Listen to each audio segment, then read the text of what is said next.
Luther, the Dean of the Diplomatic Corps.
Madam Speaker, the Chief Justice and Associate Justices of the Supreme Court.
Speaker, the President's Cabinet.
Madam Speaker, the President of the United States.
Madam Speaker, Mr. Vice President, members of Congress, the First Lady of the United States,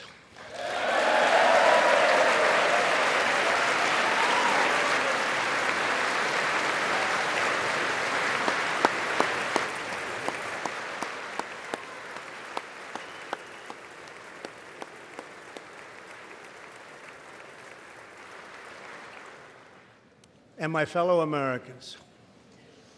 We meet tonight at a moment of unlimited potential.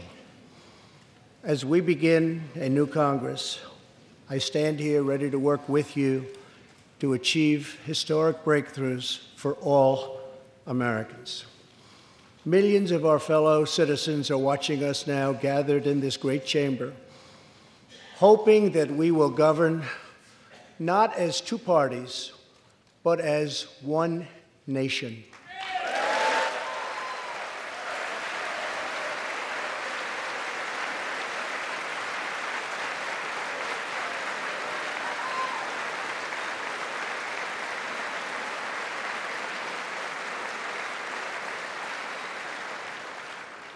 The agenda I will lay out this evening is not a Republican agenda or a Democrat agenda. It's the agenda of the American people. Many of us have campaigned on the same core promises: to defend American jobs and demand fair trade for American workers, to rebuild and revitalize our nation's infrastructure, to reduce the price of health care and prescription drugs, to create an immigration system that is safe, lawful, modern, and secure, and to pursue a foreign policy that puts America's interest first.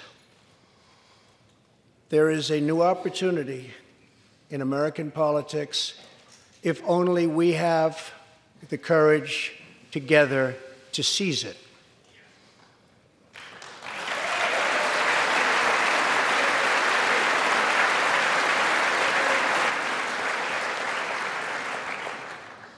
Victory is not winning for our party.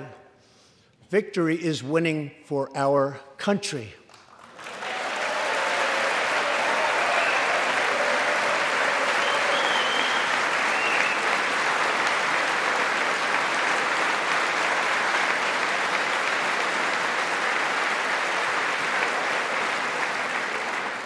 This year, America will recognize two important anniversaries that show us the majesty of America's mission and the power of American pride. In June, we mark 75 years since the start of what General Dwight D. Eisenhower called the Great Crusade, the Allied liberation of Europe in World War II.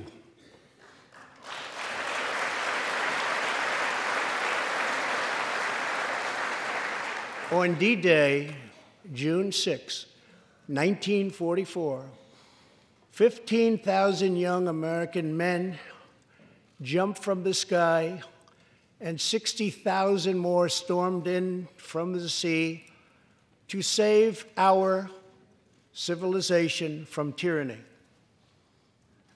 Here with us tonight are three of those incredible heroes: Private First Class Joseph Riley, Staff Sergeant Irving Locker, and Sergeant Herman Zaitchik. Please.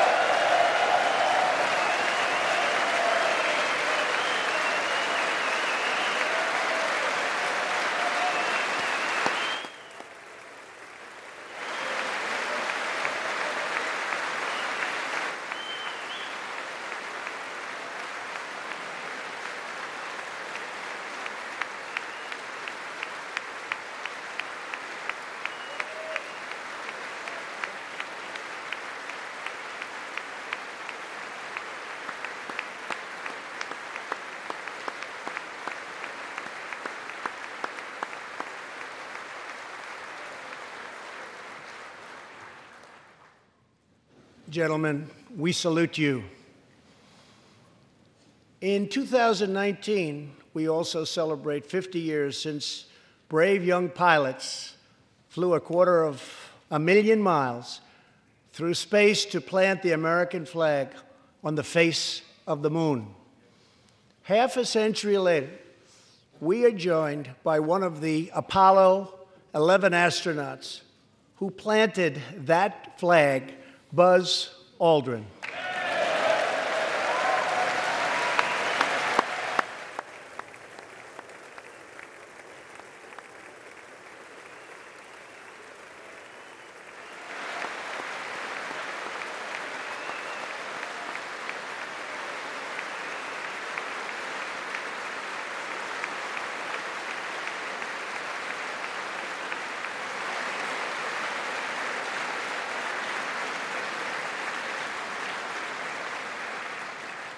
Thank you, Buzz.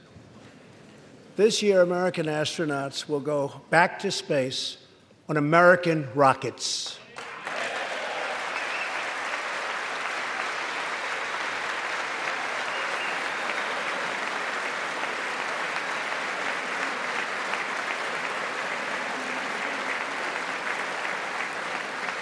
In the 20th century, America saved freedom, transformed science, redefined the middle class, and when you get down to it, there's nothing anywhere in the world that can compete with America.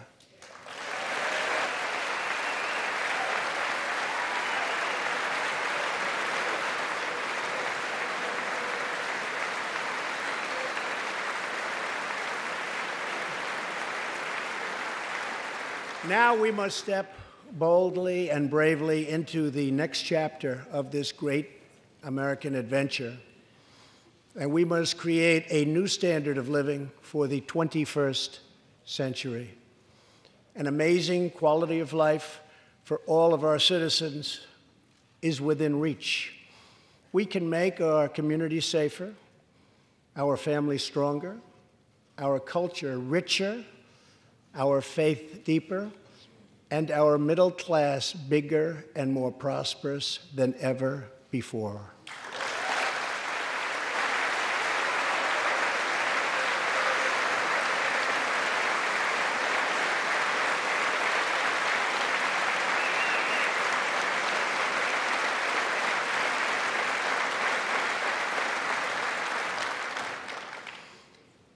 But we must reject the politics of revenge, resistance, and retribution, and embrace the boundless potential of cooperation, compromise, and the common good.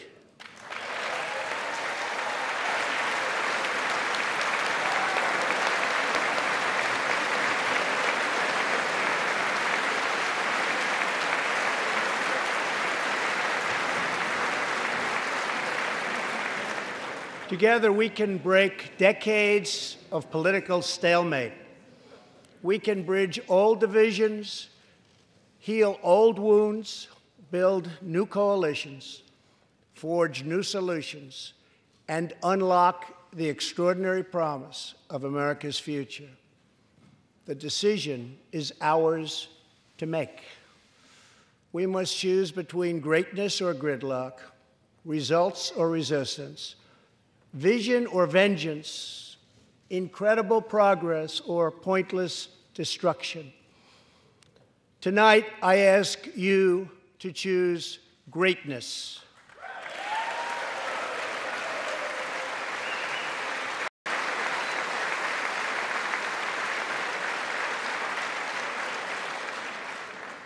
Over the last 2 years, my administration has moved with urgency and historic speed to confront problems neglected by leaders of both parties over many decades. In just over 2 years since the election, we have launched an unprecedented economic boom, a boom that has rarely been seen before. There's been nothing like it. We have created 5.3 million new jobs and, importantly, added 600,000 new manufacturing jobs, something which almost everyone said was impossible to do But the fact is, we are just getting started.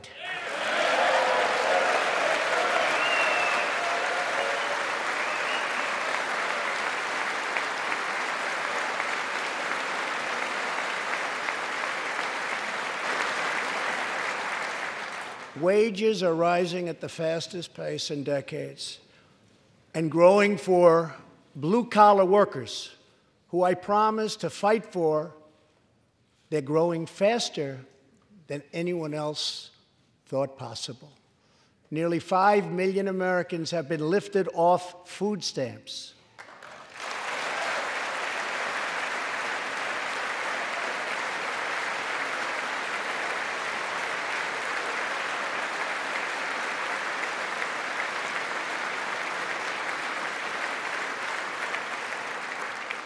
The U.S. economy is growing almost twice as fast today as when I took office, and we are considered far and away the hottest economy anywhere in the world, not even close.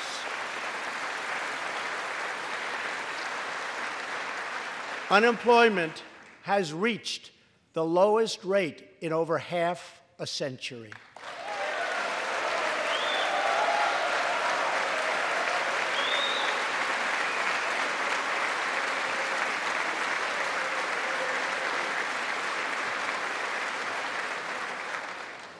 African American, Hispanic American, and Asian American unemployment have all reached their lowest levels ever recorded.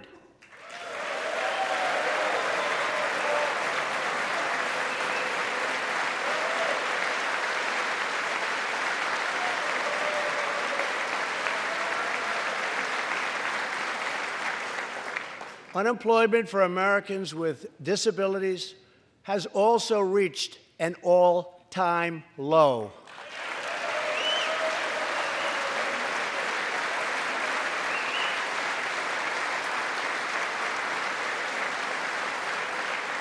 More people are working now than at any time in the history of our country. 157 million people at work.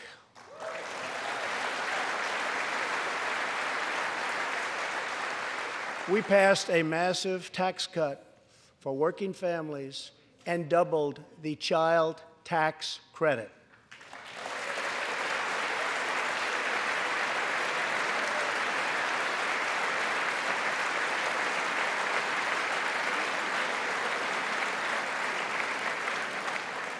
We virtually ended the estate tax, or death tax, as it is often called, on small businesses, for ranches, and also for family farms.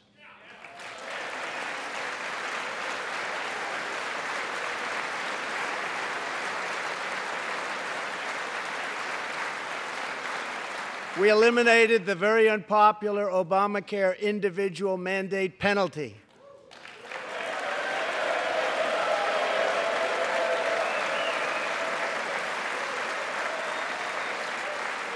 And to give critically ill patients access to life-saving cures, we passed, very importantly, right to try.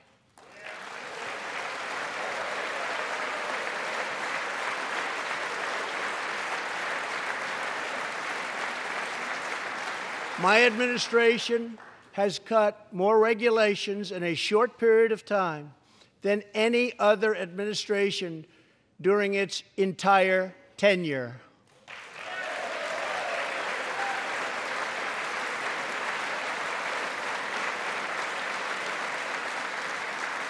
Companies are coming back to our country in large numbers, thanks to our historic reductions in taxes and regulations.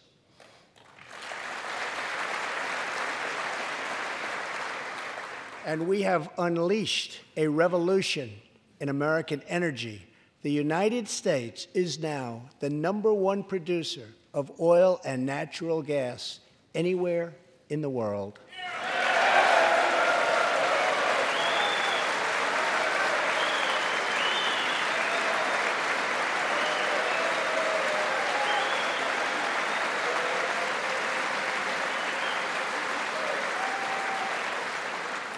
And now, for the first time in 65 years, we are a net exporter of energy.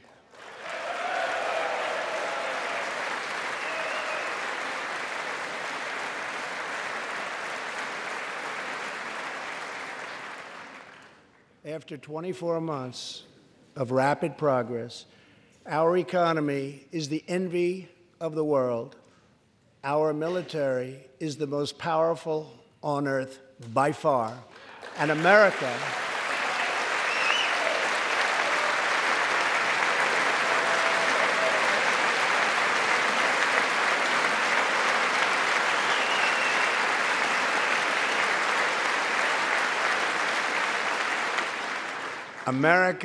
is again winning each and every day.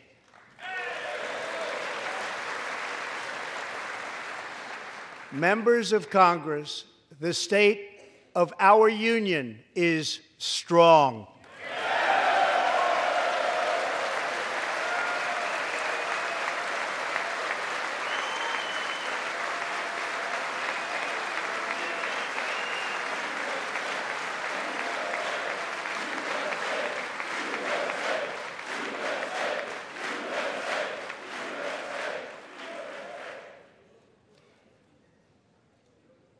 That sounds so good. Our country is vibrant, and our economy is thriving like never before. On Friday, it was announced that we added another 304,000 jobs last month alone, almost double the number expected.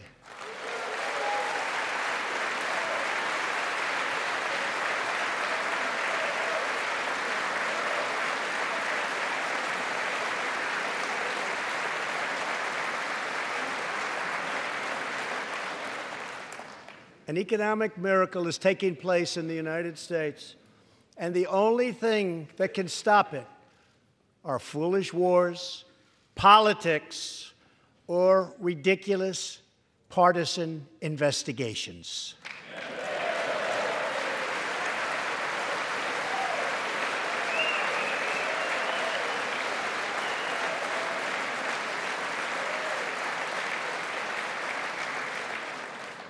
If there is going to be peace and legislation, there cannot be war and investigation. It just doesn't work that way. We must be united at home to defeat our adversaries abroad. This new era of cooperation can start with finally confirming the more than 300 highly qualified nominees who are still stuck in the Senate, in some cases years and years waiting. Not right.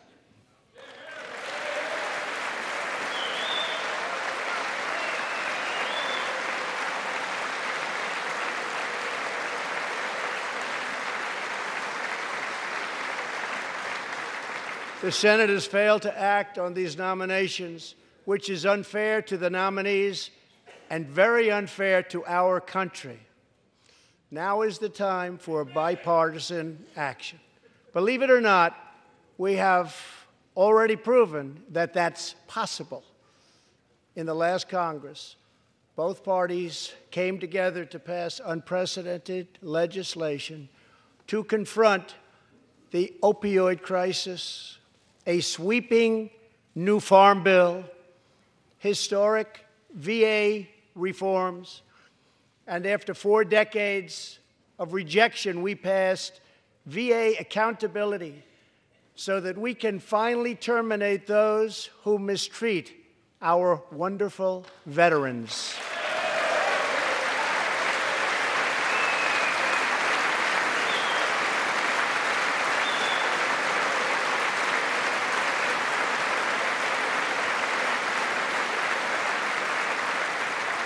She became a prison minister, inspiring others to choose a better path. She had a big impact on that prison population and far beyond. Alice's story underscores the disparities and unfairness that can exist in criminal sentencing and the need to remedy this total injustice. She served almost that 22 years and had expected to be in prison for the remainder of her life. In June, I commuted Alice's sentence. When I saw Alice's beautiful family greet her at the prison gates, hugging and kissing and crying and laughing, I knew I did something right. Alice is with us tonight, and she is a terrific woman. Terrific. Alice, please.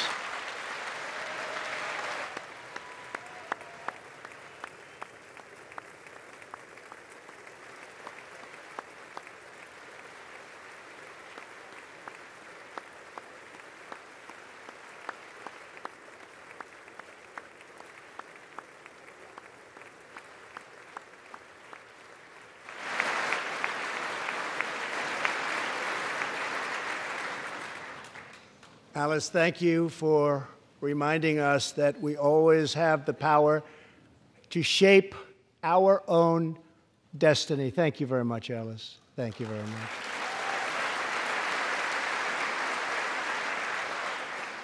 Inspired by stories like Alice's, my administration worked closely with members of both parties to sign the First Step Act into law. Big deal. It's a big deal.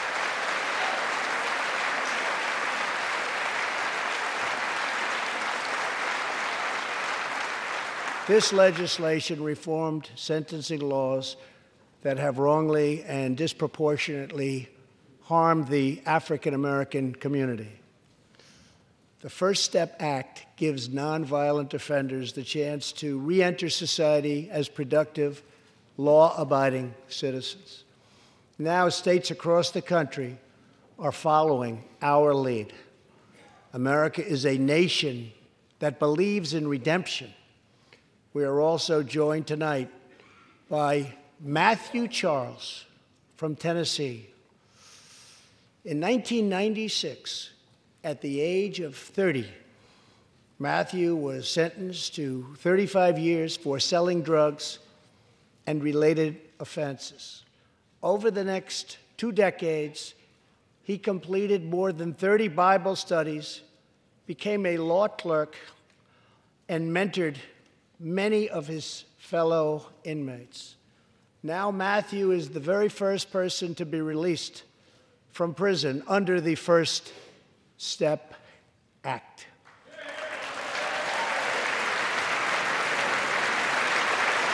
Matthew, please.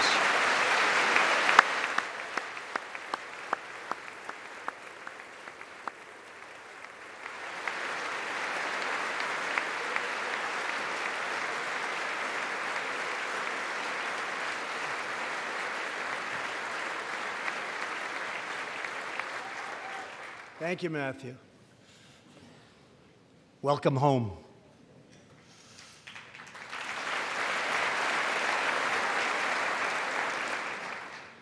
Now, Republicans and Democrats must join forces again to confront an urgent national crisis. Congress has 10 days left to pass a bill that will fund our government, protect our homeland, and secure our very dangerous southern border. Now is the time for Congress to show the world that America is committed to ending illegal immigration and putting the ruthless coyotes, cartels, drug dealers, and human traffickers out of business.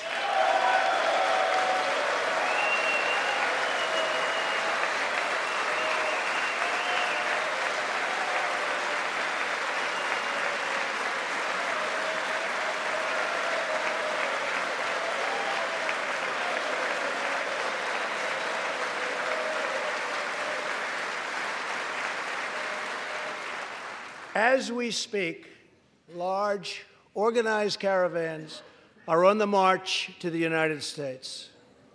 We have just heard that Mexican cities, in order to remove the illegal immigrants from their communities, are getting trucks and buses to bring them up to our country in areas where there is little border protection. I have ordered another 3,750 troops to our southern border to prepare for this tremendous onslaught. This is a moral issue. The lawless state of our southern border is a threat to the safety, security, and financial well-being of all America. We have a moral duty to create an immigration system that protects the lives and jobs of our citizens. This includes our obligation to the millions of immigrants living here today who followed the rules and respected our laws. Legal immigrants enrich our nation and strengthen our society in countless ways.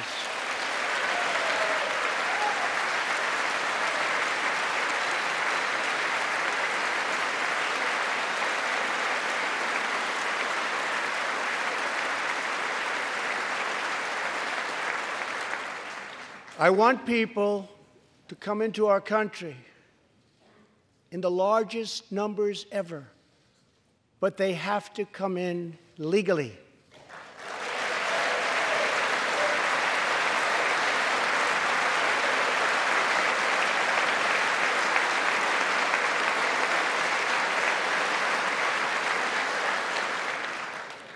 Tonight, I am asking you to defend our very dangerous southern border out of love and devotion to our fellow citizens and to our country.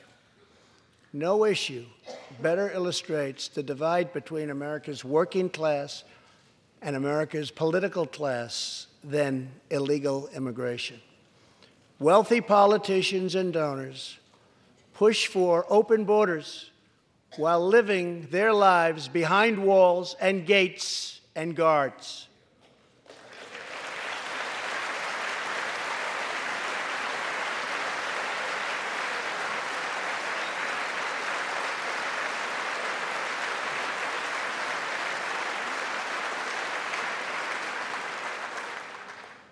Meanwhile, working-class Americans are left to pay the price for mass illegal immigration. Reduced jobs, lower wages, overburdened schools, hospitals that are so crowded you can't get in, increased crime, and a depleted social safety net. Tolerance for illegal immigration is not compassionate. It is actually very cruel.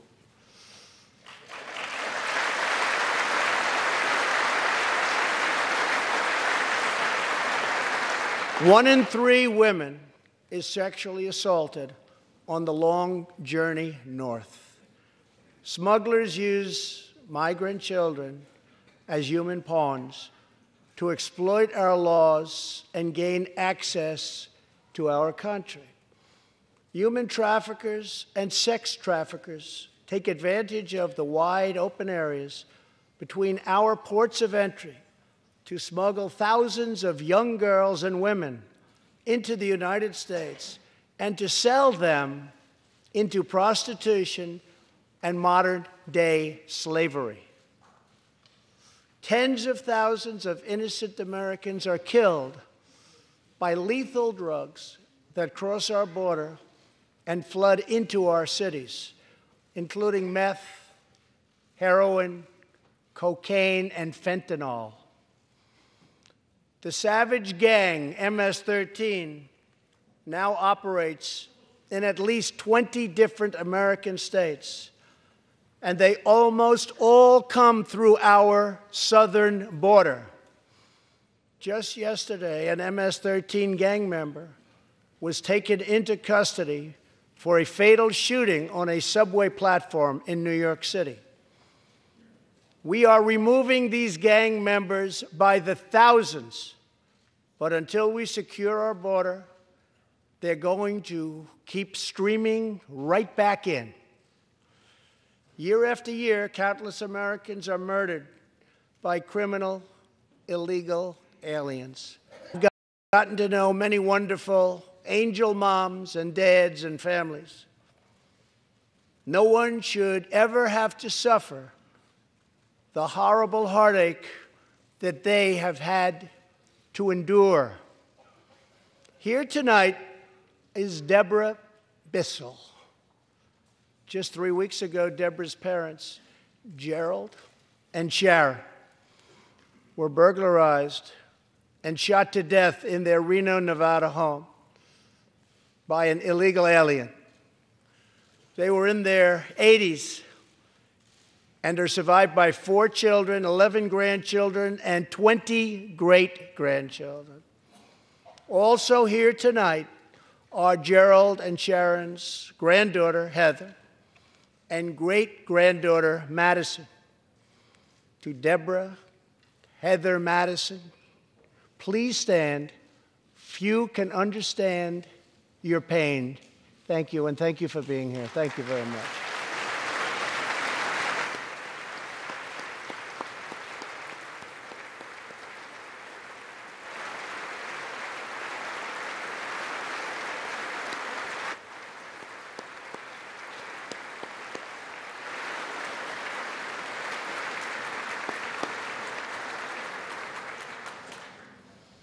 I will never forget, and I will fight for the memory of Gerald and Sharon, that it should never happen again. Not one more American life should be lost because our nation failed to control its very dangerous border. In the last 2 years, our brave ICE officers made 266,000 arrests of criminal aliens, including those charged or convicted of nearly 100,000 assaults, 30,000 sex crimes, and 4,000 killings or murders. We are joined tonight by one of those law enforcement heroes, ICE Special Agent Elvin Hernandez. When Elvin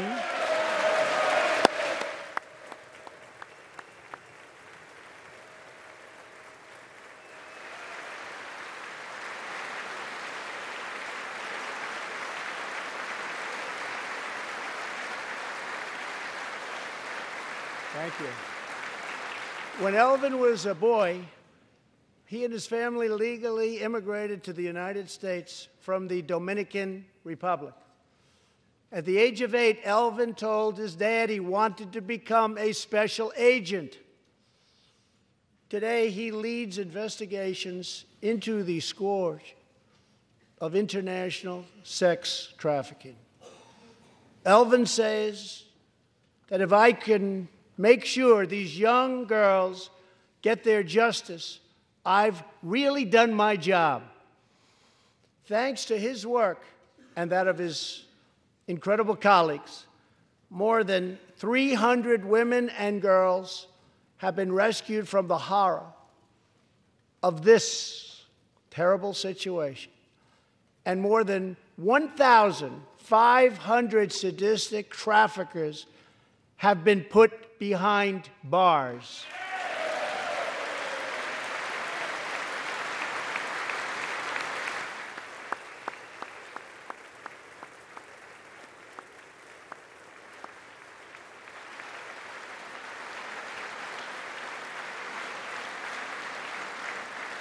Thank you, Elvin.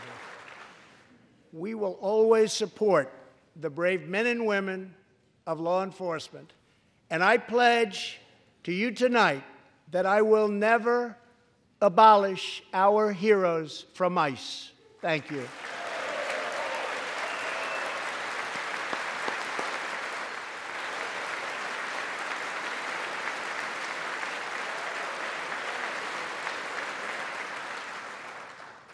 My administration has sent to Congress a common-sense proposal to end the crisis on the southern border. It includes humanitarian assistance, more law enforcement, drug detection at our ports, closing loopholes that enable child smuggling, and plans for a new physical barrier or wall to secure the vast areas between our ports of entry.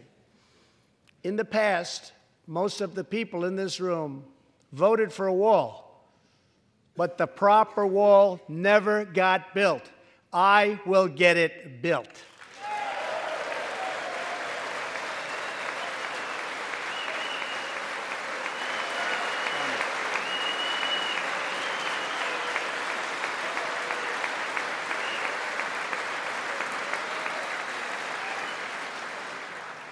This is a smart, strategic, see-through steel barrier, not just a simple concrete wall. It will be deployed in the areas identified by the border agents as having the greatest need, and these agents will tell you where walls go up, illegal crossings go way, way down.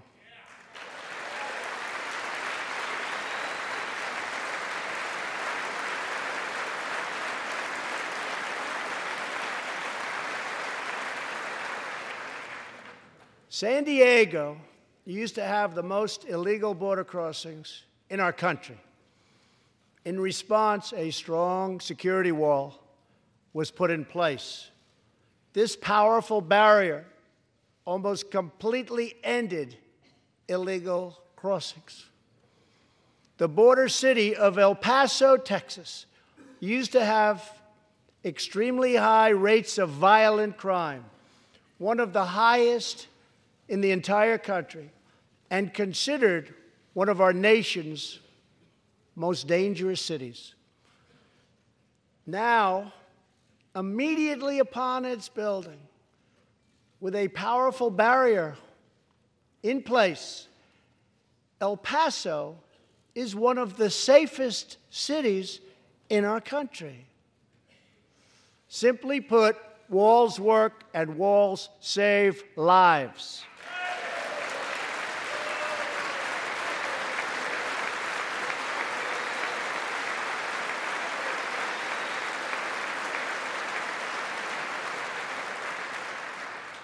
So let's work together, compromise, and reach a deal that will truly make America safe. As we work to defend our people's safety, we must also ensure our economic resurgence continues at a rapid pace. No one has benefited more from our thriving economy than women, who have filled 58% of the newly created jobs last year.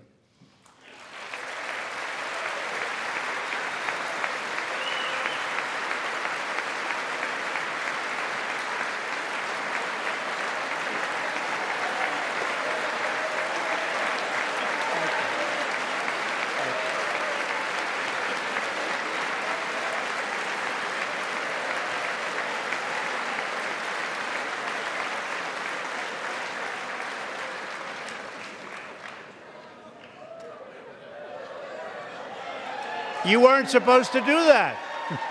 Thank you very much. Thank you very much. All Americans can be proud that we have more women in the workforce than ever before.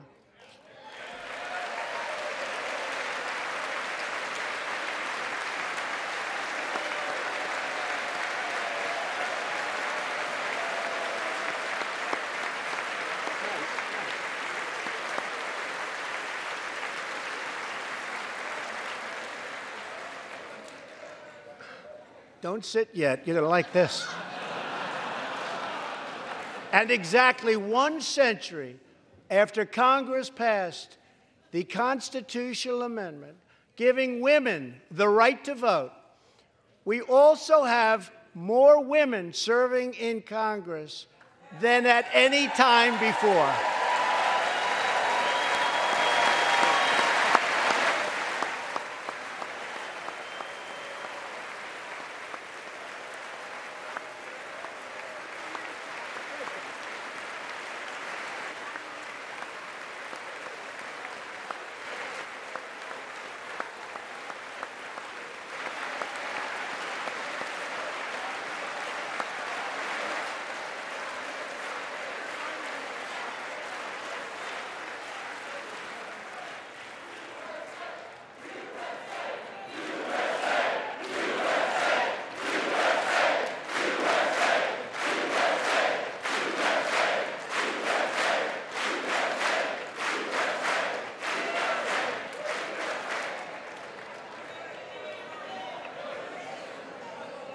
That's great. Really great. And congratulations. That's great. As part of our commitment to improving opportunity for women everywhere, this Thursday, we are launching the first ever government-wide initiative focused on economic empowerment for women in developing countries. To build on, thank you. To build on our incredible economic success, one priority is paramount: reversing decades of calamitous trade policies. So bad. We are now making it clear to China that after years of targeting our industries and stealing our intellectual property, the theft of American jobs and wealth has come to an end.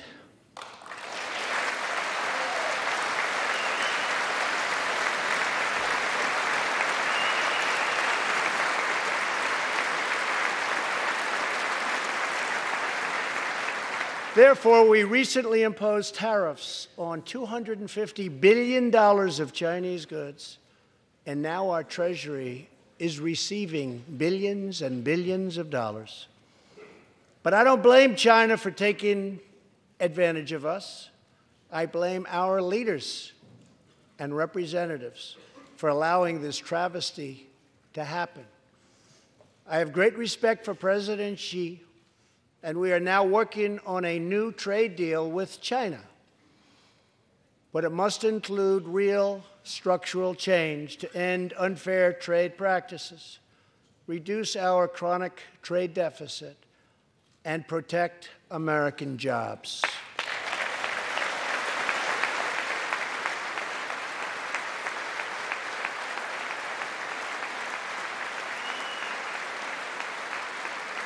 Thank you.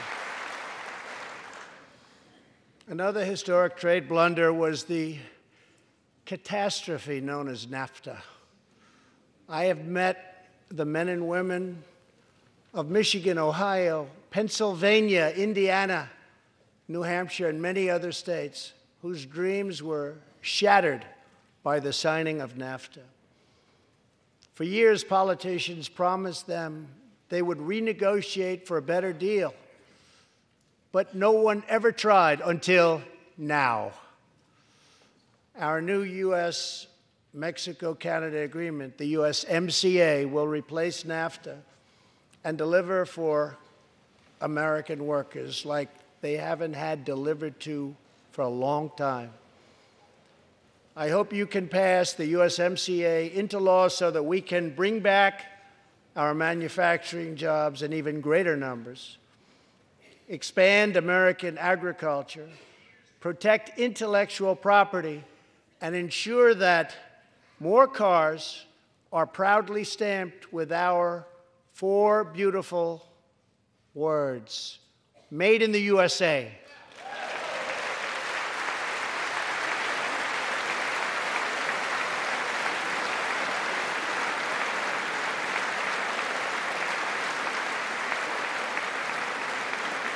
Tonight, I am also asking you to pass the United States Reciprocal Trade Act so that if another country places an unfair tariff on an American product, we can charge them the exact same tariff on the exact same product that they sell to us.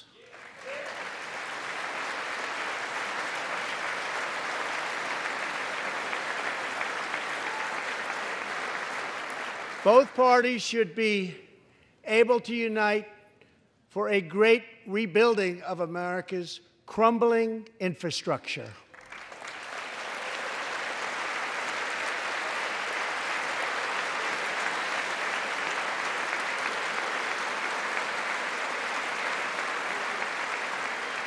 I know that Congress is eager to pass an infrastructure bill, and I am eager to work with you on legislation to deliver new and important infrastructure investment, including investments in the cutting-edge industries of the future. This is not an option. This is a necessity. The next major priority for me and for all of us should be to lower the cost of health care and prescription drugs and to protect patients with pre-existing conditions.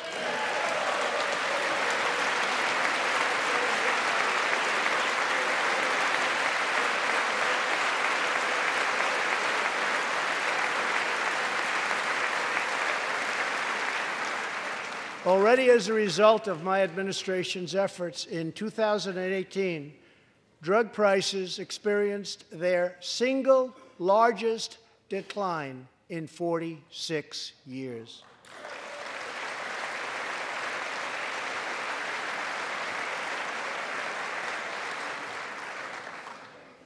But we must do more.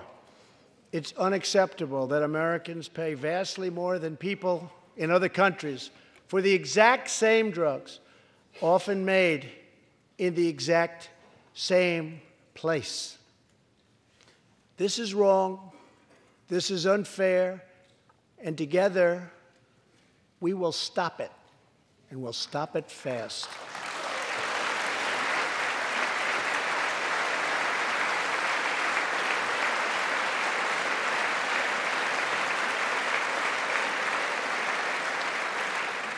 I am asking Congress to pass legislation that finally takes on the problem of global freeloading and delivers fairness and price transparency for American patients, finally.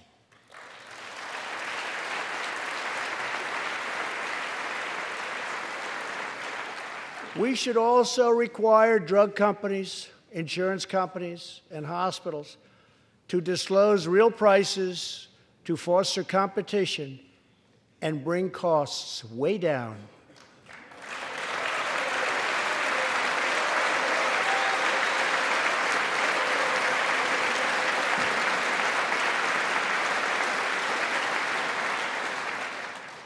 No force in history has done more to advance the human condition than American freedom.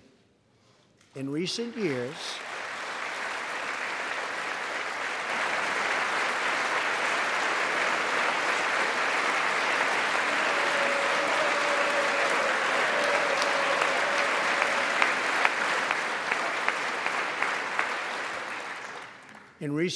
we have made remarkable progress in the fight against HIV and AIDS. Scientific breakthroughs have brought a once distant dream within reach. My budget will ask Democrats and Republicans to make the needed commitment to eliminate the HIV epidemic in the United States within 10 years. We have made incredible strides, incredible.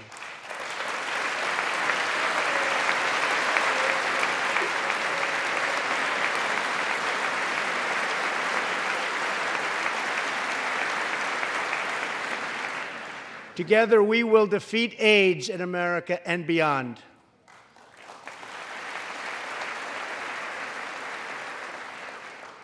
Tonight, I am also asking you to join me in another fight that all Americans can get behind, the fight against childhood cancer.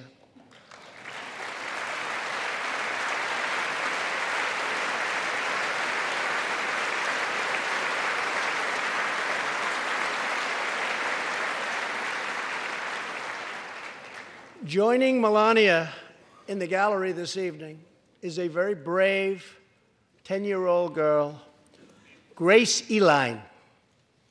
Every birthday,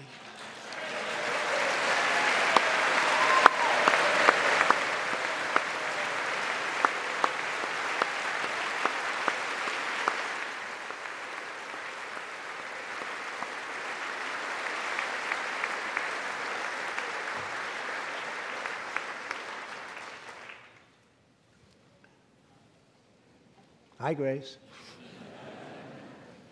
Every birthday since she was 4, Grace asked her friends to donate to St. Jude's Children's Hospital. She did not know that one day she might be a patient herself. That's what happened. Last year, Grace was diagnosed with brain cancer. Immediately, she began radiation treatment. At the same time, she rallied her community and raised more than $40,000 for the fight against cancer.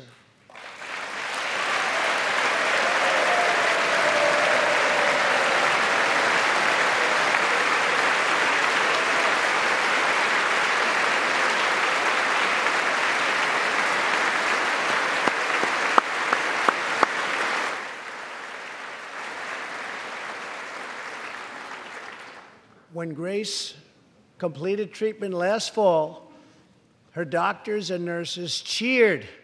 They loved her. They still love her. With tears in their eyes as she hung up a poster that read, "Last day of chemo."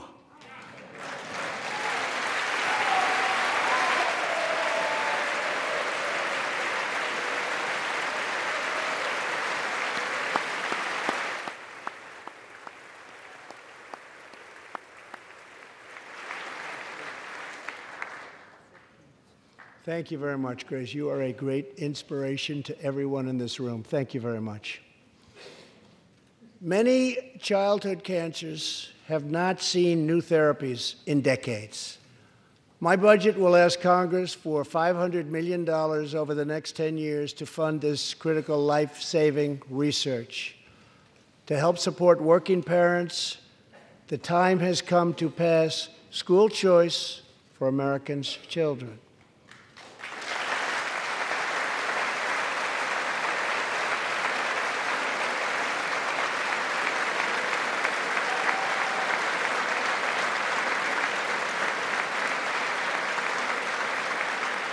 I am also proud to be the first president to include in my budget a plan for nationwide paid family leave so that every new parent has the chance to bond with their newborn child.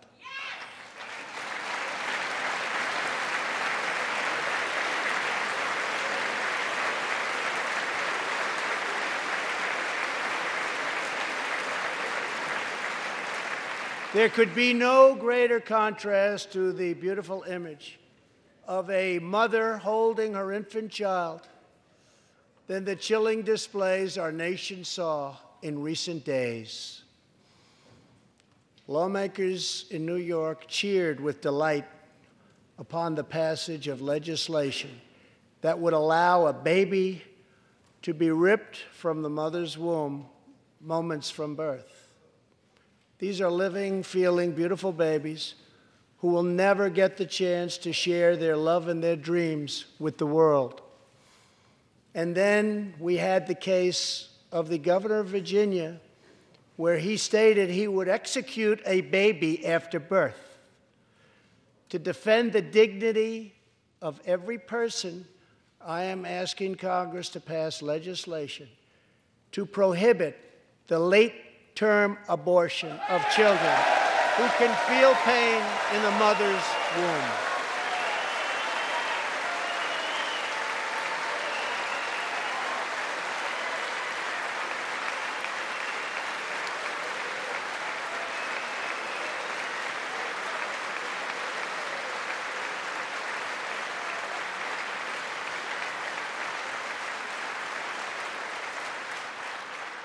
Let us work together to build a culture that cherishes innocent life.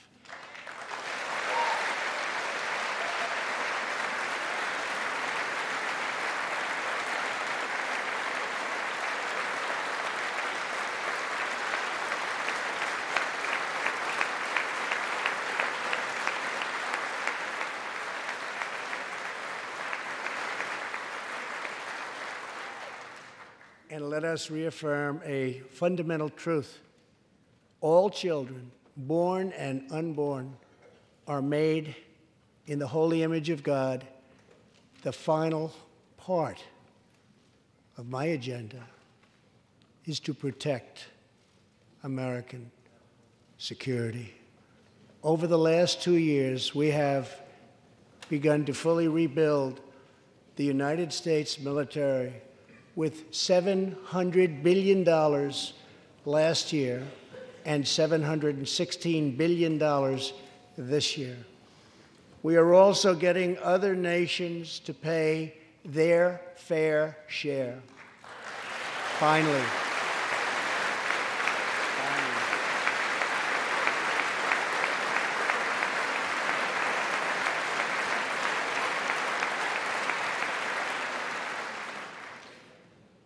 For years, the United States was being treated very unfairly by friends of ours, members of NATO.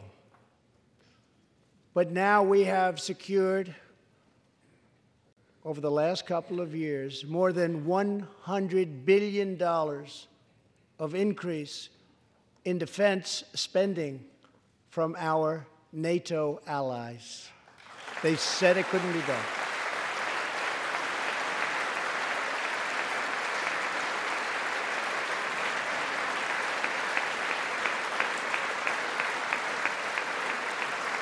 As part of our military buildup, the United States is developing a state-of-the-art missile defense system. Under my administration, we will never apologize for advancing America's interests. For example, decades ago, the United States entered into a treaty with Russia in which we agreed to limit and reduce our missile capability. While we followed the agreement and the rules to the letter, Russia repeatedly violated its terms. It's been going on for many years. That is why I announced that the United States is officially withdrawing from the Intermediate Range Nuclear Forces Treaty, or INF Treaty. Perhaps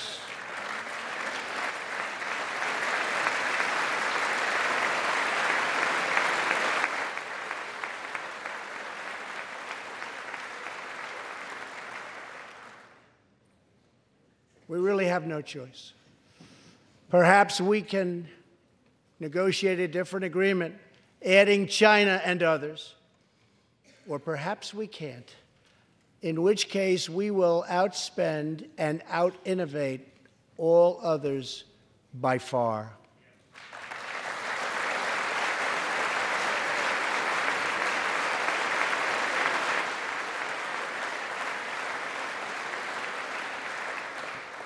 As part of a bold new diplomacy, we continue our historic push for peace on the Korean Peninsula.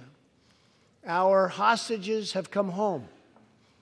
Nuclear testing has stopped, and there has not been a missile launch in more than 15 months.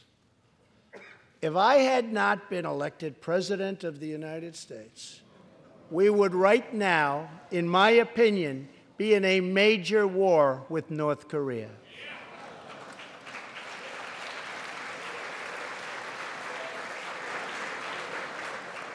Much work remains to be done, but my relationship with Kim Jong-un is a good one.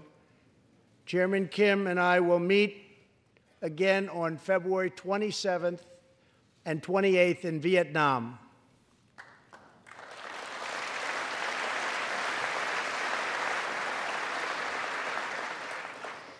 Two weeks ago, the United States officially recognized the legitimate government of Venezuela and its new president, Juan Guaido.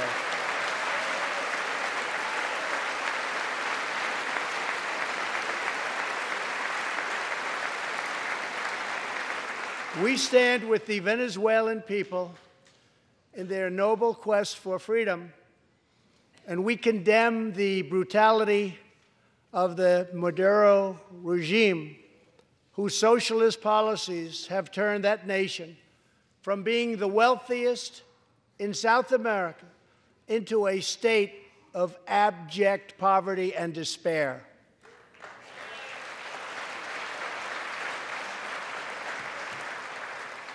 Here in the United States, We are alarmed by the new calls to adopt socialism in our country. America was founded on liberty and independence, and not government coercion, domination, and control. We are born free, and we will stay free.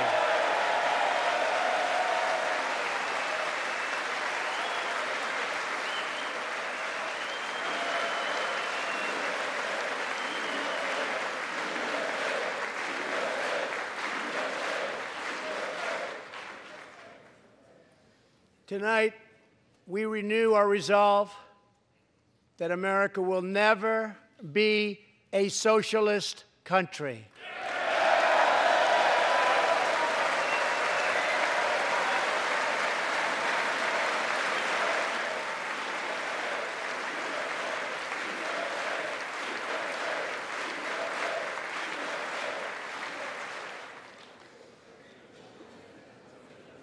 One of the most complex set of challenges we face, and have for many years, is in the Middle East. Our approach is based on principled realism, not discredited theories that have failed for decades to yield progress. For this reason, my administration recognized the true capital of Israel and proudly opened the American embassy in Jerusalem.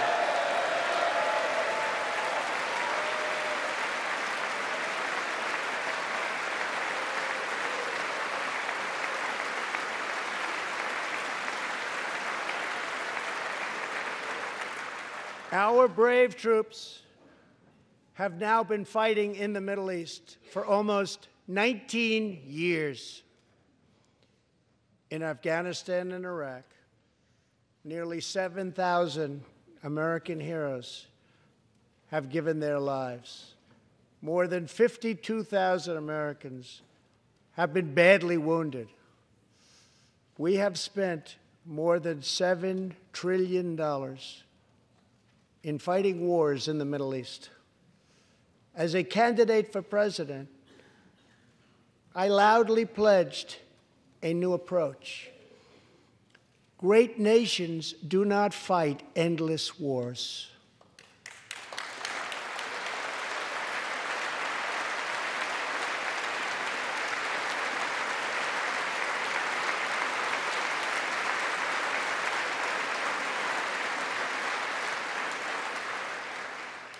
When I took office, ISIS controlled more than 20,000 square miles in Iraq and Syria just 2 years ago.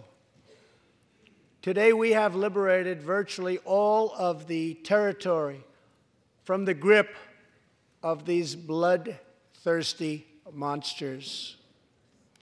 Now, as we work with our allies to destroy the remnants of ISIS, it is time to give our brave warriors in Syria a warm welcome home. I have also accelerated our negotiations to reach, if possible, a political settlement in Afghanistan. The opposing side is also very happy to be negotiating. Our troops have fought with unmatched valor, and thanks to their bravery, we are now able to pursue a possible political solution to this long and bloody conflict.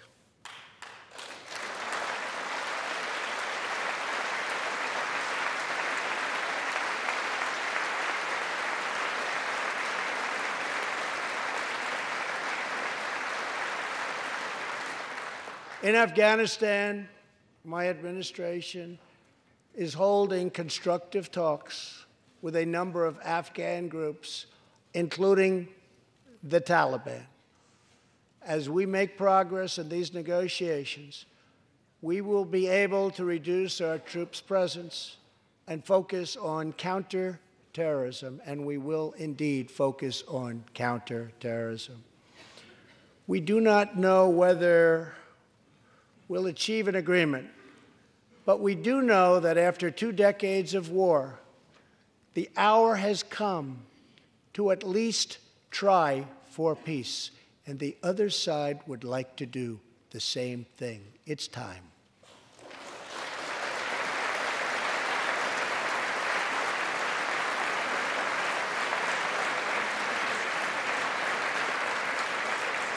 Above all, friend and foe alike must never doubt this nation's power and will to defend our people. 18 years ago, violent terrorists attacked the USS Cole, and last month, American forces killed one of the leaders of that attack.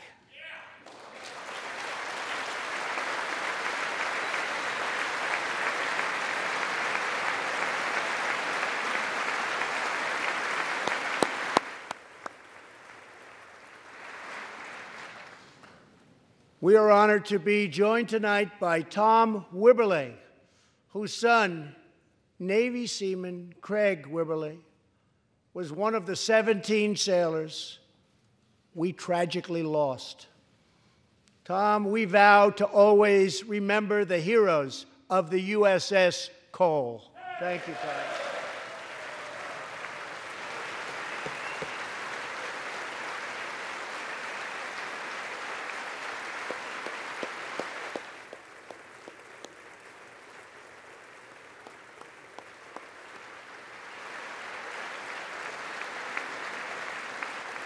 My administration has acted decisively to confront the world's leading state sponsor of terror, the radical regime in Iran. It is a radical regime. They do bad, bad things. To ensure this corrupt dictatorship never acquires nuclear weapons, I withdrew the United States from the disastrous Iran nuclear deal.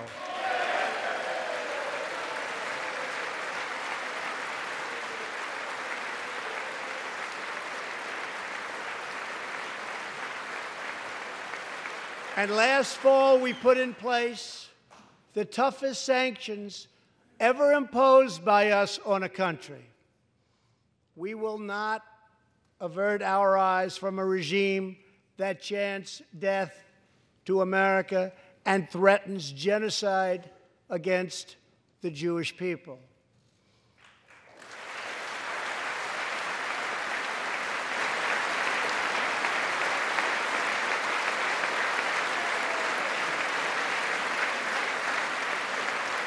We must never ignore the vile poison of antisemitism or those who spread its venomous creed. With one voice, we must confront this hatred anywhere and everywhere it occurs. Just months ago, 11 Jewish Americans were viciously murdered in an anti-Semitic attack on the Tree of Life Synagogue in Pittsburgh. SWAT officer Timothy Matson raced into the gunfire and was shot 7 times chasing down the killer, and he was very successful. Timothy has just had his 12th surgery, and he's going in for many more. But he made the trip to be here with us tonight. Officer Matson, please.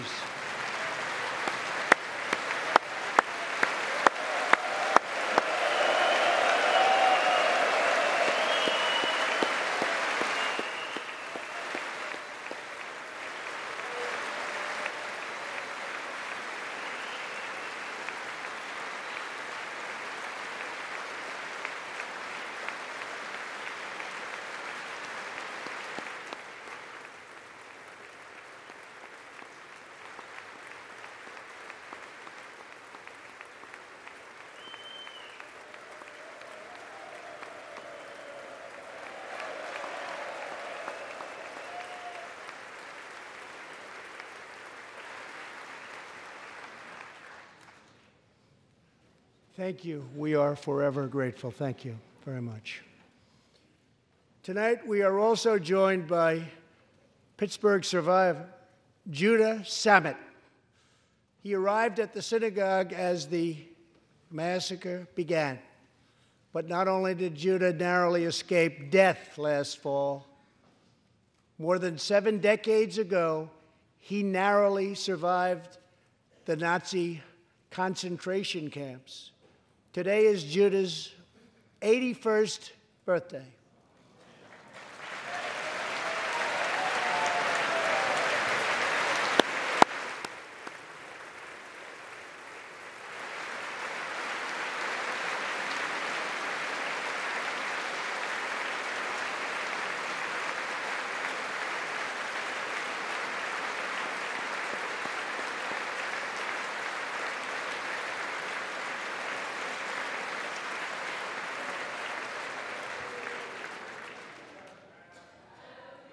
Great.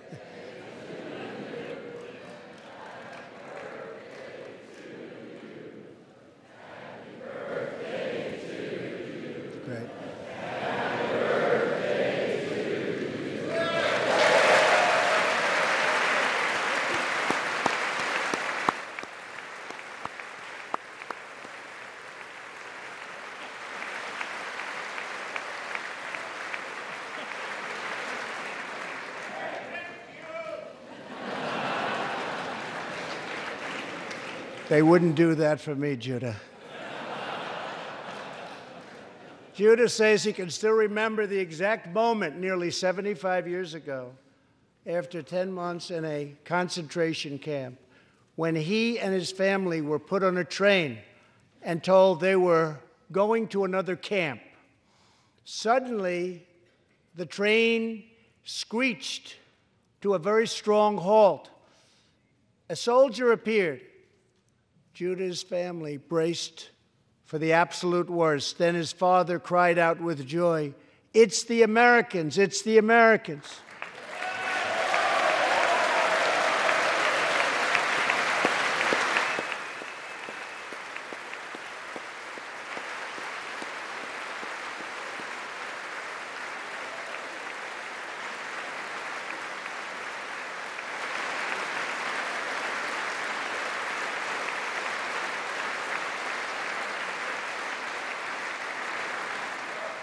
Thank you.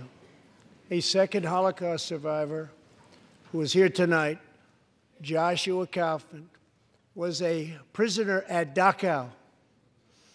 He remembers watching through a hole in the wall of a cattle car as American soldiers rolled in with tanks.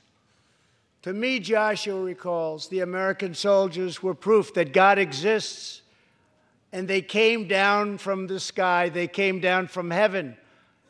I began this evening by honoring 3 soldiers who fought on D-Day in the Second World War. One of them was Herman Zaitchik. But there is more to Herman's story. A year after he stormed the beaches of Normandy, Herman was one of the American soldiers who helped liberate Dachau.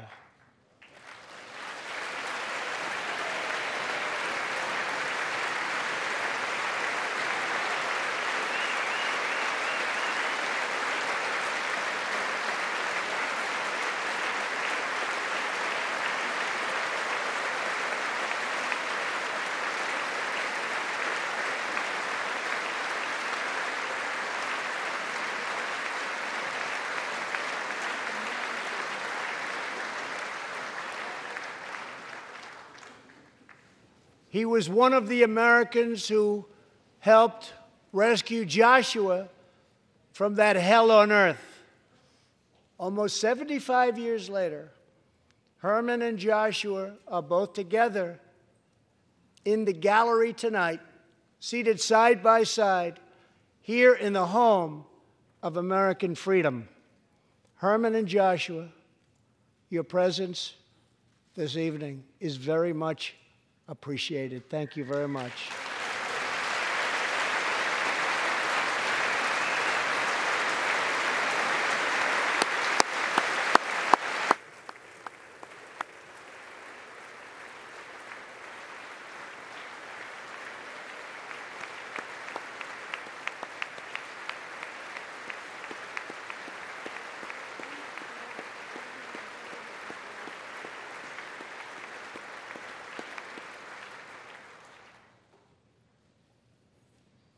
Thank you.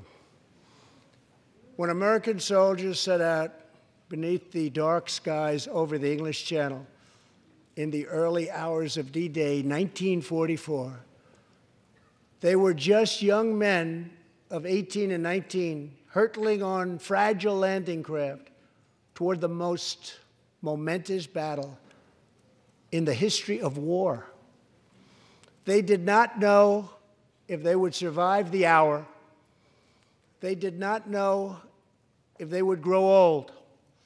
But they knew that America had to prevail. Their cause was this nation and generations yet unborn. Why did they do it? They did it for America. They did it for us. Everything that has come since our triumph over communism, our giant leaps of science and discovery, our unrivaled progress towards equality and justice, all of it is possible thanks to the blood and tears and courage and vision of the Americans who came before. Think of this Capitol. Think of this very chamber where lawmakers before you voted to end slavery, to build the railroads and the highways, and defeat fascism, to secure civil rights, and to face down evil empires.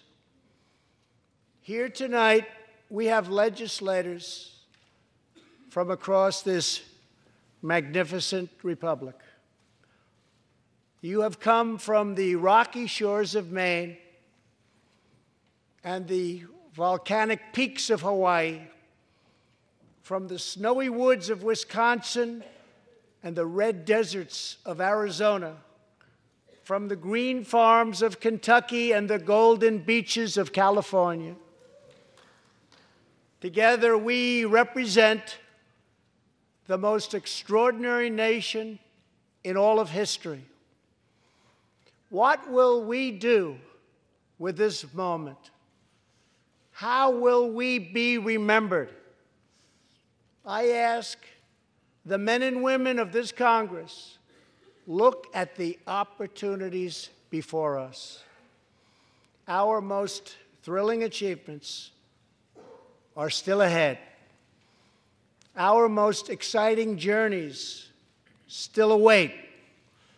Our biggest victories are still to come.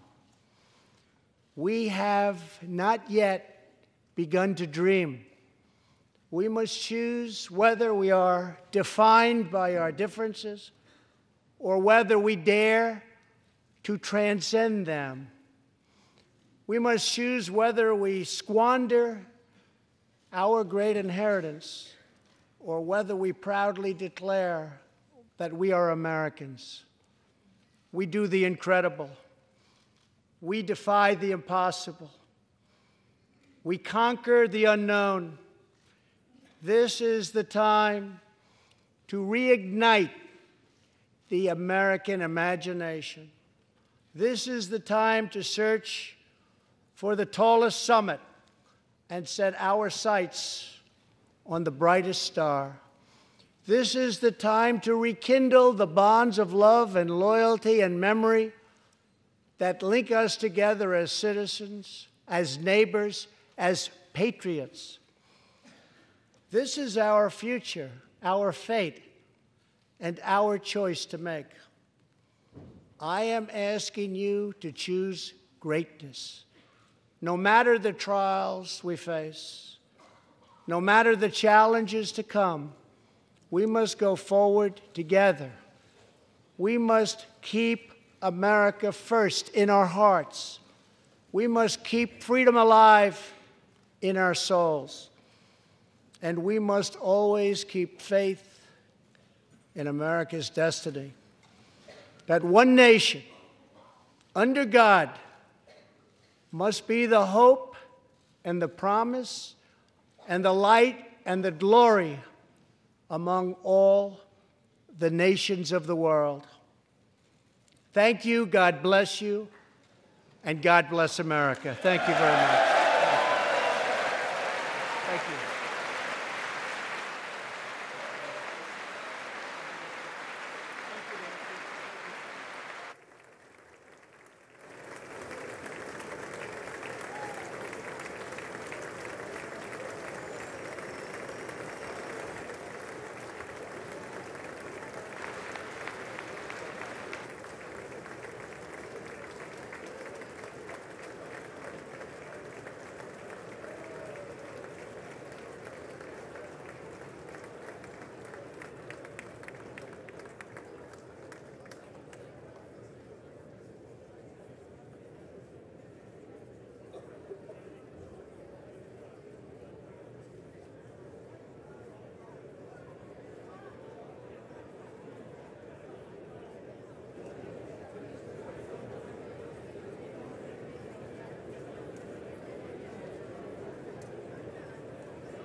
The chair declares this joint session of the two houses now dissolved.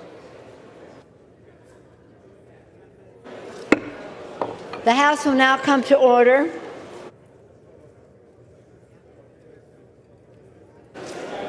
For what purpose does the gentleman from Maryland seek recognition? Madam Speaker, I move the message of the President be referred to the Committee of the Whole House on the State of the Union and ordered printed. Without objection, so. Okay. Again, for what purpose does the gentleman from Maryland seek recognition? Madam Speaker, I move that the House do now.